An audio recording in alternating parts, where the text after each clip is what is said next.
Et coucou, allez, je continue la lecture de Un jour, une halakha de Hafetz Haïm, l'étude quotidienne sur les lois du langage. Que Dieu nous aide à mieux parler.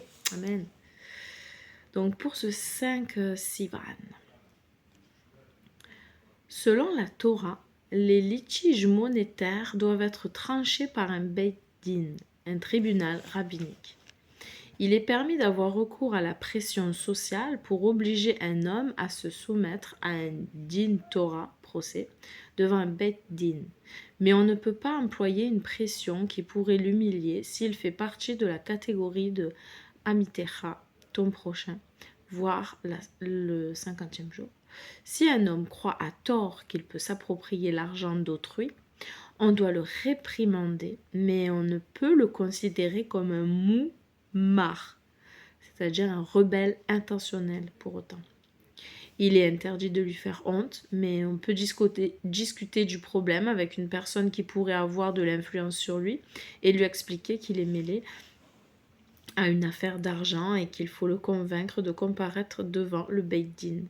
De son côté, le Beit Din est autorisé à publier qu'un certain individu refuse de se soumettre à ses décisions ou de respecter ses convocations.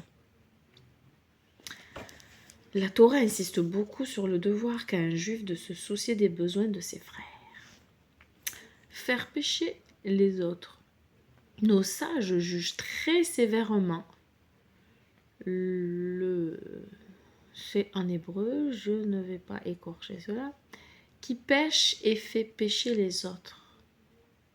Faire pécher quelqu'un est pire que le tuer. En le tuant, on ne le prive que de ce monde. En le faisant pécher, on le prive de ce monde et de l'autre. En tenant des propos interdits et en entraînant les autres à les écouter et à les croire, on commet une faute très grave. Outre qu'on transgresse toutes les lois de la Torah relatives au lachon hara. La Torah insiste beaucoup sur le devoir du juif de se soucier des besoins de ses frères. Il n'a par exemple pas le droit d'ignorer leur objet perdu, même si l'objet ne vaut que quelques sous et que son propriétaire ignore qu'il l'a perdu. On a l'obligation de le ramasser et de le lui rendre. Si la Torah recommande de se soucier ainsi des possessions matérielles du prochain, qui n'ont de valeur que dans ce monde éphémère, à bien plus forte raison doit-on se soucier de son âme, qui vit pour l'éternité, et se garder de lui causer le moindre dommage. Amen.